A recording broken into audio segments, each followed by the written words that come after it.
Welcome to Ask an Atheist, FFRF's Facebook Live video, where we will answer questions, common questions about atheism, freethinkers, and state-church separation.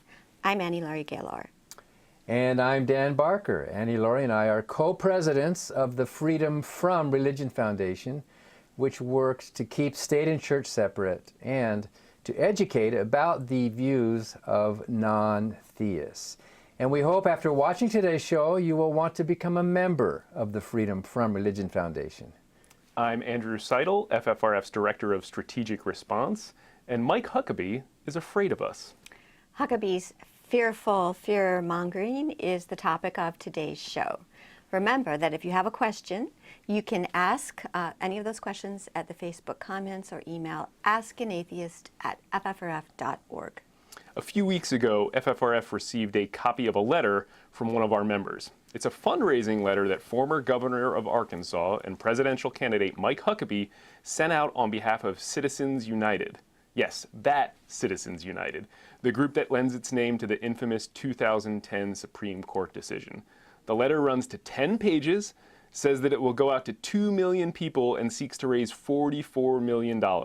And it is all about FFRF. Huckabee's letter says that he's afraid of FFRF, but actually the letter is quite flattering to us. We are doing all this great work to keep state and church separate. We have 9 attorneys, including Andrew, fighting against religious bullies all day, every day. And clearly it's working. We're doing something right. Huckabee's fire alarm letter that he sent out acknowledges that FFRF has, quote, done more than just about any other group to keep religion out of government. And yes, we'll take the compliment, but Huckabee's fundraising letter is full of lies and disinformation. And the biggest lie, which appears on page 2 of his letter, and you know, here it is, it goes on, and it's repeated 13 times, is that he claims that the Freedom from Religion Foundation has launched a campaign for an atheist America, that it's going to take away everybody's religious rights, and we have done no such thing. And it's all about scaring people into donating to Citizens United. And there's a bit of an incestuous relationship here. We all know that Huckabee's daughter, Sarah Huckabee Sanders, is President Trump's press secretary. At least now we know that she comes by her dishonesty honestly. But Trump was also in bed with David Bossie, and Bossie runs Citizens United. He was Trump's deputy campaign manager and is credited with introducing Trump to his friend Steve Bannon. Bossie has been called a political hitman and a renowned Republican dirty trickster. Bossie and Citizens United have actually released 25 full-length documentaries, including one on the ACLU, and fake history movies about our supposedly Christian nation with Rick Santorum and the Gingriches. And people may not remember this, but the Citizens United case also centered on Hillary, the movie. Bossie and Citizens United are all about fear and lies, so it's natural that the pious Huckabees would shill for them. So I said that we're flattered, and we're flattered, but on the other hand, we're taking the lies in this letter very seriously. We sent Huckabee and Citizens United a cease and desist letter asking them to immediately stop circulating, disseminating, or otherwise publicizing this letter or other lies about FFRF.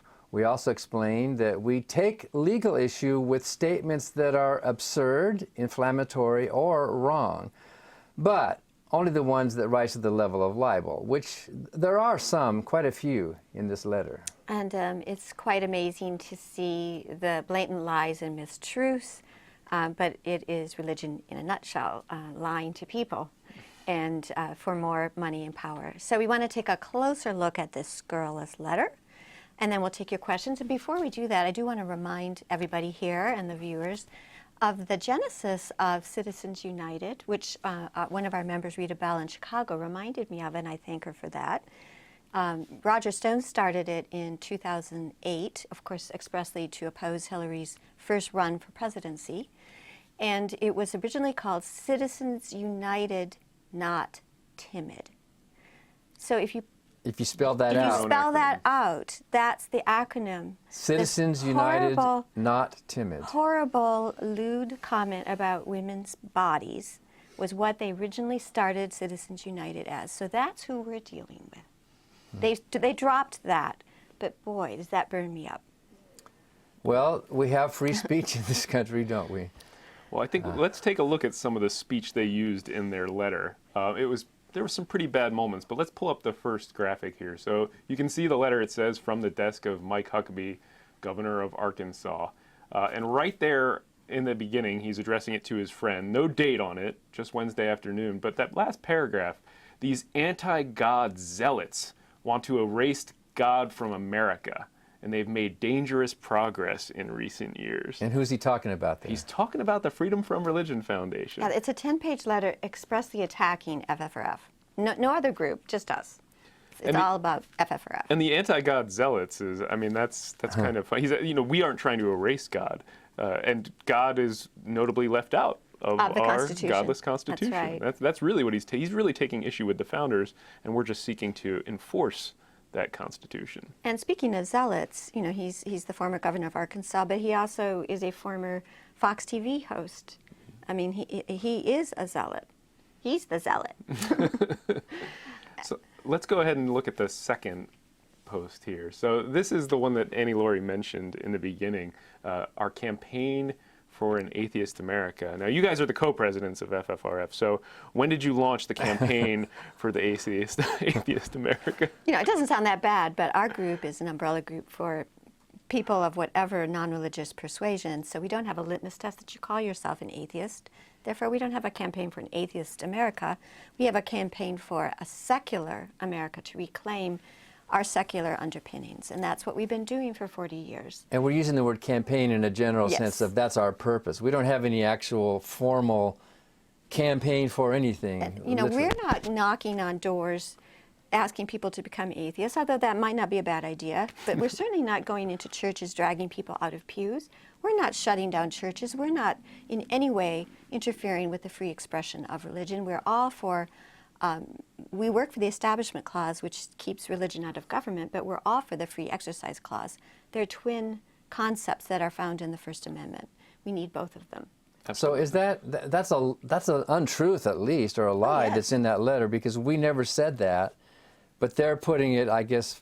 What? I mean, they're making it very clear that they believe it is a real thing. I mean, the campaign for an atheist America, it's capitalized, it's underlined, it's mentioned 13 times, and if there were any doubt as to whether or not this was hyperbole, they actually say later on in the letter, the campaign for an atheist America is real, period. And they also talk about some new part of the campaign that we're supposedly doing. Mm-hmm. It's all made up, just like religion. So let's take a look at the next one, Bruce. So in just a few years, they've won terrible victories that strike at the heart of our values. Just look at the facts. They sued to remove under God from the Pledge of Allegiance. This is true. They forced teachers and sports coaches to hide their faith, and they banned prayer from after-school programs. Well, the Supreme Court has done all of that. And, so they're making it sound like a coach has to hide his faith in his own time.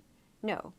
He just can't use school time, his identity as a public school coach, to force religion on, as you like to say, other people's children. Yeah, you don't get to use your public position to impose your religion on other people's children. But they make it look like, like, simple rule. When they say we banned this, they make it look like we're running around the country, no, stop that, as if we were the ones doing it.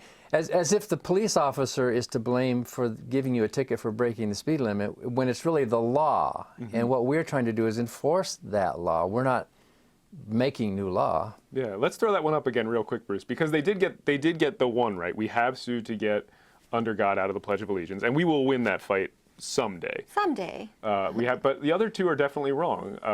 We haven't forced teachers to hide anything. That's, again, the Constitution. And banning prayer, again, as you pointed out, that's the Constitution that does that. And it's not, again, that prayer itself is banned. Kids can pray if they want to. It's just that the schools can't organize or impose those prayers. Yeah. And I would like to also, I never like to miss an opportunity to educate, as Michael Newdow's lawsuit's done and as we had done in the 90s, about the fact that our pledge was originally secular. Mm-hmm. It was tampered with in the 50s different religious groups taking credit for it. Knights of Columbus, some Protestant minister in D.C., the Family Foundation insisted that we had to divide our country by putting under God between one nation indivisible. Yep, dividing and the whole indivisible. generations have grown up, unfortunately, since then, believing that God is somehow part of our government. And it's been a very grave constitutional problem. Yeah, originally written by a socialist minister to sell magazine subscriptions. Yeah. So, But who saw the value of secularism. exactly. Well, so far it looks like the letter's about 50% true and 50% not. Is it going like I mean, that was 1 out of 3, and that's even okay. that's even generous to label the Okay. whole letter like that. Let's take a look at the next one. They started by banning nativity scenes in public places, stopping students from learning about the Bible, and removing crosses from public view. So there's 3 more that they say. Again, we're not removing crosses from public view. We're making sure that religious iconography is not on government property, and the government's not promoting that religious iconography. There are crosses on public view all over the nation on private property where they belong. Perfectly fine. So Santa Clara, California, right? There was a cross that we sued over on public property, and it has now been moved. It's still in public view, isn't it? It was Yes. a lowercase p. It's Yeah. still, where is it now? It's I on. think a Catholic college. So now that cross hasn't been demolished, or hasn't been torn down. It's just been moved to an appropriate public view on private religious college. And so nativity scenes, again, they Banning make it nativity sound like scenes. we're going around taking nativity scenes and banishing them from churches. We aren't.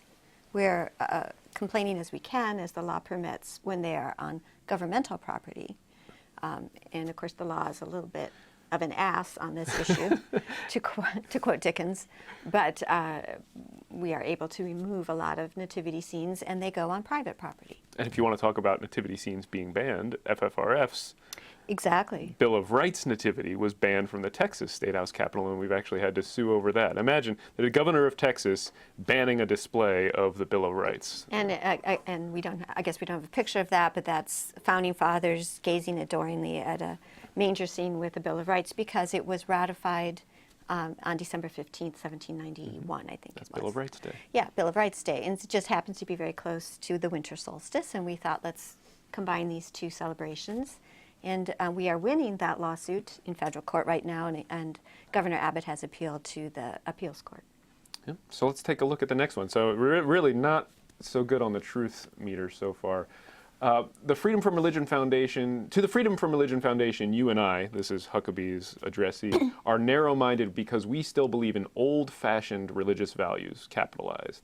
Since you and I don't think that things like pornography and crosses and urine are art, they firmly believe they must sue the heartland into accepting these things. The Heartland. The heartland, capital H. I mean, so this one is, and my friend, I find these things utterly disgusting, and I believe that you and most Americans do too. This is a really, Disgusting. and it's really off the wall. I mean, there's just no truth to that at all. There's nothing in FFRF history that would suggest we've sued over pornography or crosses dipped in urine. Did we even make a statement about the cross? I don't think ever we No, made any we comment. didn't need to make a statement when it happened. And of course, all we've done in terms of pornography is point out that the Bible is full of pornographic passages, misogynistic, woman-hating passages, kind of similar to that acronym that Citizens United originally had. So in a sense, we're trying to get pornography out of the hotel rooms, not put it in. That's right. Well, and we, as we pointed out on the show last week or 2 weeks ago, we have our black collar crime section of our newspaper, which lists all the crimes of churchmen and women, I guess, throughout the world. And one of them that we've seen is, in Pennsylvania, it was in the grand jury report that there was priests running a child porn ring out of the churches. And then that is very common black collar crime. They're utilizing pornography in one way or another. So yes, physician, heal thyself. Yeah, I mean, that statement's just, it's off the wall. It's nowhere near the truth. And disgusting. Well, Very disgusting. I remember associating with True Believers years ago, I'm embarrassed to say. And there's just a sort of thoughtless, facile straw man just painting atheists just have all these bad views and ideas. So anything that's bad in the world, they must be part of it, without doing any research or investigation to see if that's true or not. And that letter is an example of that. It does seem like that. It's divorced from facts in the way that religion often is. Yeah. So let's look at I think we have one more or two more. Oh, this one was my favorite. This one, their lawyers are slick and well funded, and quite frankly, that's why I'm so afraid. And they have nice shirts. Well, thank you, Dan. And of course, you pointed out how the combined income of Citizens United and Citizens United Foundation is what the budget. It's enormous. It's enormous, and of course, our attorneys are very modestly paid, and we do it for the love of the work. yeah. And so when you look at the wealth of the religious right, you look at something like Alliance Defending Freedom. 70 attorneys on staff, an enormous, like 34 million or more budget a year. I think it's more like 50 million. Now it's gone up. Yeah. I mean, it's a David and Goliath fight. So this letter is to raise money for a wealthy organization already. Weren't they asking $22? Where did the 22 come from? Do we know? I'm not sure where the 22, but they asked for $22 from everybody, and then it was basically this weird sort of chain letter thing where they were going to then forward the letter using some of that money. Bruce, I think that's the next one. Yeah, so they're going to send along, you're going to send along a $22 contribution, and then they're going to use that money to send out the letter again. And they were trying to get 2 million people to return $22. And then they have this odd Restore the Heartland petition attached to the end of the letter that they want people to sign on to. Well, can you see here? I'm holding it up. That's pretty bizarre. At the end of the letter, there's this petition that they sign it.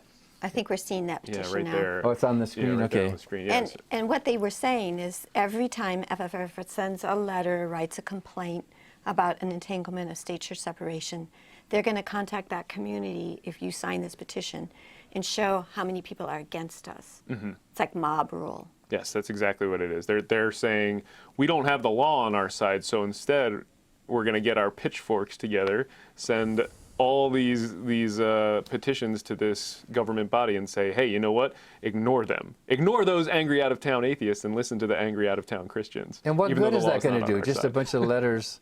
Yeah. Instead of a thoughtful, reasoned legal letter explaining why FFRF is wrong, which you can't really do because we don't write when we're wrong, they're going to get just deluged with these petitions.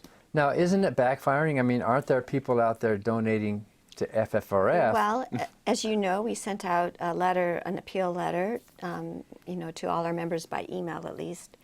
And yes, we have, I think we have net 25,000. Right. And not anywhere near 44 million. As a result of this Huckabee. Going into our legal fund. Yeah. And we also have a digital campaign that's just starting, so we'll see. We're trying to use their arguments against them. We really are in the fight and battle of our lives, and I've been working for 40 years on the separation of church and state, and we have never been in this situation, this predicament where we have religious right control of the White House and Congress, and now it looks very close and perilous to control of the U.S. Supreme Court, and they are gunning for all of the legal precedent that we work to uphold. So people need to take alarm.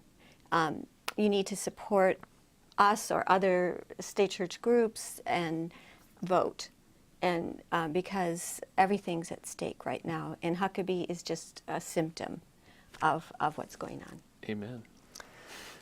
Okay, so questions from viewers. Thank you for watching. Here's a question from Dennis Wendt. Hi, Dennis. If corporations are people and can have religious beliefs, can they be sued for libel? So, Mr. Attorney. Yeah, they can. We're not going to talk about whether or not we plan on suing. We've asked for a response to our cease and desist letter, and we're going to leave it at that for now. But yes, corporations can be sued for libel. So Dennis's question hinges on the Citizens United case, which maybe some viewers don't don't remember. Sure. I mean, it's a long and complicated case, and Wikipedia would be your friend on this one. I think the more interesting point that he gets at is when he's talking about corporations having religion, which goes to the Hobby Lobby case that FFRF strongly opposed. We wrote a brief to the Supreme Court in that case saying that, of course, corporations can't have religious beliefs, and unfortunately, the Supreme Court didn't listen to us, but we still are fighting that fight. But Citizens United and that case taken about the movie about Hillary, it's movie about Hillary, is really one of the reasons we're in this predicament, because the Supreme Court said a corporation is like a person and can make Free speech, unlimited, yeah. it's free speech, almost unlimited campaign contributions, and it's all this dark money being funneled into the elections by people like the Koch brothers and so on, that is why we're partly imperiled. And I learned an interesting fact about the Koch brothers. I did not know this, did you? That their father was the co-founder of the John Birch Society. Ah. I think Colin might have told me. Wasn't that here in Wisconsin? No, it was in Indiana. Indiana? Yeah. Yes, banish the thought, Dan. We have the Gideons. Oh, the Gideons. They okay. started in Aren't we Baraboo. lucky? Yeah. Yeah, but I don't think many people know that. No, I imagine. Still, it seems it just on its face seems kind of wacky that a corporation is a person, because persons die, right? And corporations don't. They can just live forever and ever and ever. So Well, it's they not can like, be dissolved. Well, but yeah, it could be, or bought. But what if the corporation was sold to somebody who's not religious? Would they have to be? Or how can that corporation be a religious entity when it's just a legal entity? Well, and from a more fundamental standpoint, corporations are set up to protect the owners of that corporation from legal liability. That's right.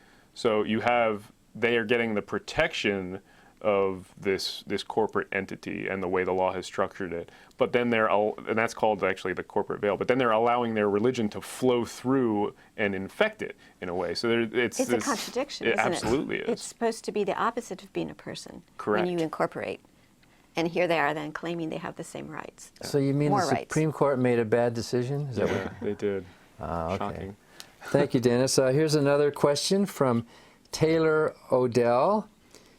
Is this the first time Mike Huckabee has targeted FFRF? It's the first time I'm aware of it. That doesn't mean he hasn't gone after us when he was on Fox TV. Mm-hmm. Does anybody else have a recollection? I don't.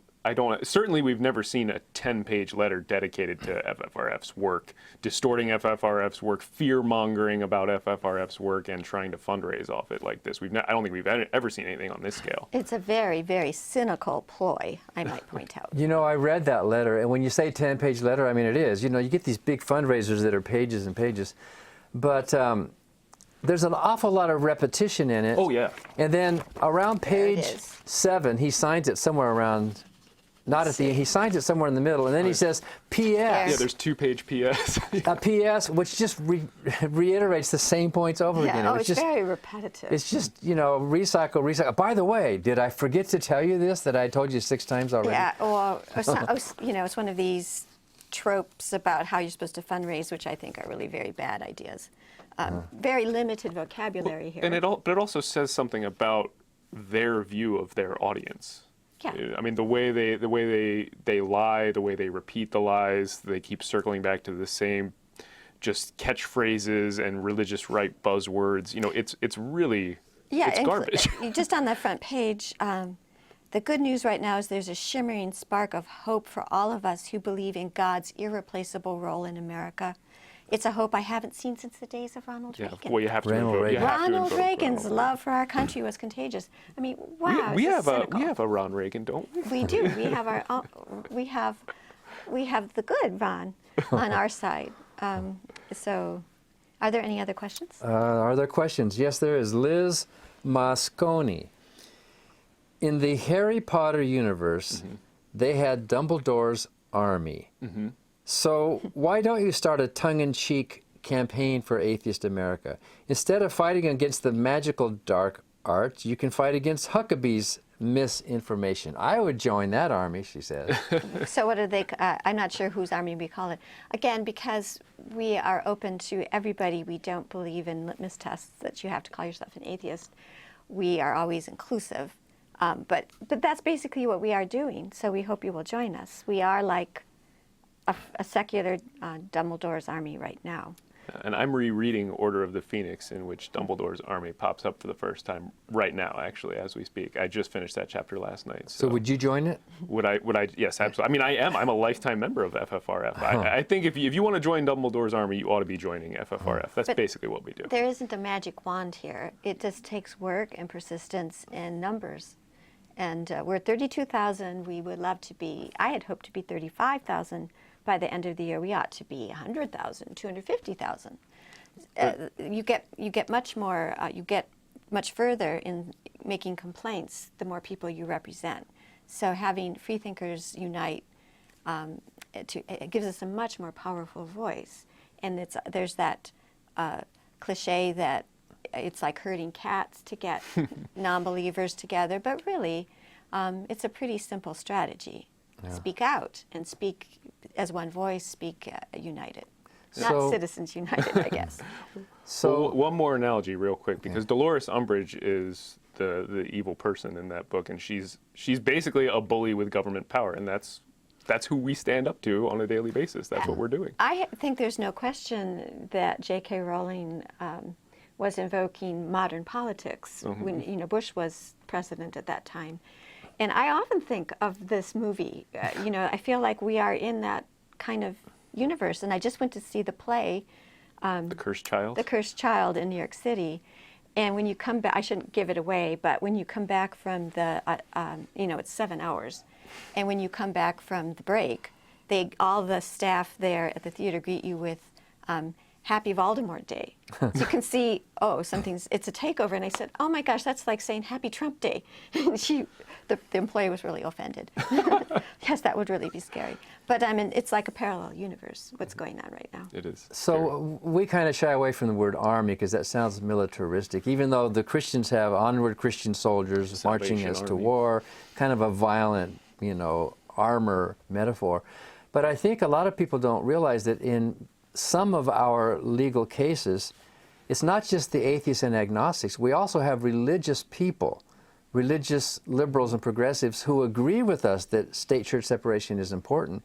And I think in one case we had 22 plaintiffs, and most of them were Unitarian, Catholic, Jews, Wiccans. We had Lutheran and non-believers. And so these plaintiffs are obviously not part of a campaign for an atheist America. They are a campaign for a secular America, to reclaim our secular underpinnings. And when my mother and I started FFRF as a regional group back in 1976, when I was a college student, we naively thought it would just take a few years to remind the nation of our secular roots. We truly did think that.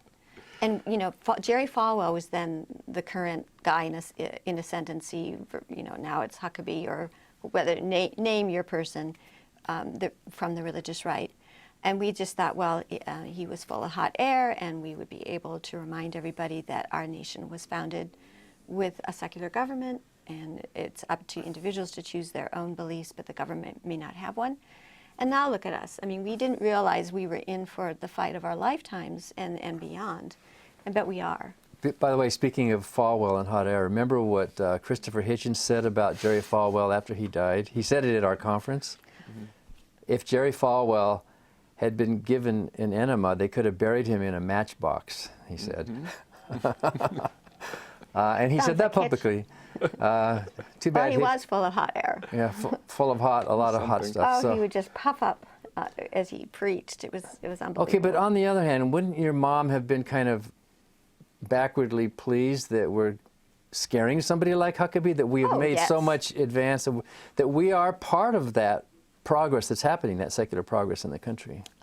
No question. It's just that there's so much at stake, and this is not the time to be quiet about your views as a freethinker, an atheist, and a supporter of secularism. Yeah. So we have one more question from two people, Phil Monroe and Chris, however you say your name, Chayzyk, Ceyzyk. Phil and Chris ask, is there a copy of Huckabee's letter on your website to download and view? Yes, there is. You can go to ffrf.org/attack, and you can see that letter. And then you can also see our comments, some of them rather jocular, so that we are correcting the record or making comments. So we're not just, we certainly don't want to impugn our own reputation by just putting his letter up. So our comments are there. So if you want to, you can send us the $22 instead of Citizens United, and then send a letter to Citizens United thanking them for bringing this to our attention, so you can help Freedom from Religion Foundation. So Bruce, you were telling me you have something about Huckabee and what is it? Huckabee and Huckabee is a musician. He plays the bass, and he played for Ted Nugent. With Ted Nugent. Oh, with Ted Nugent. Well, let's have a look at that. What is it here? What do you got? Cat scratch fever. I like a cat scratch fever. First time that I got it, I was just 10 years old. Got it from some kitty next door. And I went to see the doctor. He gave me the cure. But I think I like it some more. I like it some more, Mike. Cat scratch fever. Cat scratch fever. So this song is about underage sex. Why am I reminded of Brett Kavanaugh? And we haven't talked about him, but if you have not recently called your senators, your 2 senators, please do so. I should have the number memorized, but you can just Google the Senate hotline. Senate switchboard, yeah. Please ask your senators to oppose Brett Kavanaugh. We don't know what's going to be happening. Everything's in flux, but he is going to be a supreme disaster for separation of church and state, as Andrew, you've helped document very, very thoroughly. I think it's 202-224-2131, but I'm not positive. People should go look it up and call. And it's up on our website all over the place. Look at our action alerts. You can use our action alerts to email very easily your senators. This is the time to make a huge fuss about Brett Kavanaugh. And I don't know about you two, but I believe Ms. Ford. And I believe there needs to be an investigation, and we need to hear both sides of the story, and they need to delay everything until this is straightened out. I absolutely believe her. I don't think there's any. You wouldn't add a third party to a lie like that. You wouldn't ask the FBI to investigate if you were lying. You wouldn't talk to your therapist about it 6 years ago if you were lying. And of course, Dan and I well remember the Anita Hill hearings and what she was put through. She had an editorial today in the New York Times, which was excellent. We can't let that happen again. This is the time of Me Too and Time's Up, but we're sitting there with this Senate Judiciary Committee and under the control of the Republicans. I don't think they can ignore this. That would be my projection. So you saw here on Facebook Live, Annie Laurie Gaylor and Andrew Seidel admit they are believers. They believe in Ms. Ford. So Dr. Ford. Dr. Ford, yeah. Professor Ford. Professor Ford. So there was one quick follow-up. How do you send FFRF a $22 contribution? So easy. You can just go to ffrf.org/donate. And please do so. And then there's also our address is up on our website, and so you can also mail a check.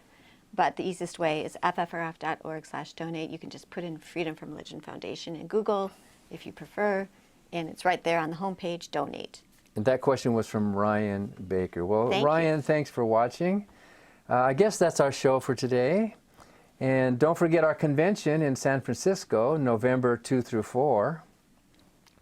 Our speakers include the eminent writer Salman Rushdie, former director of Planned Parenthood Cecile Richards. I'm really looking forward to that. Mythbusters host Adam Savage, the actor John Delancey of Star Trek fame. We have a number of brave former Muslims who are now atheists, including ex-Muslims of North America co-founder Sarah Haider and others. We have comedian Leanne Lord, the irreverent actress and SNL alum Julia Sweeney. Also appearing at the convention will be Ensaf Hadar, the activist wife of the Saudi freethinker who's been imprisoned for blasphemy. And you can register today, and it's time to make your hotel arrangements, or you may be disappointed. So just go to ffrf.org/convention 2018 and you get the whole schedule. We have a very favorable rate, only $60 for members, lots of free food during the convention, and we've really assembled a dynamo list of speakers and activists. Now, Annie Laurie mentioned our action alerts. If you want to receive FFRF text alerts on your smartphone, text FFRF to 52886. Data rates may apply. Again, that's FFRF to 52886. We'll see you soon for another episode of FFRF's Ask an Atheist.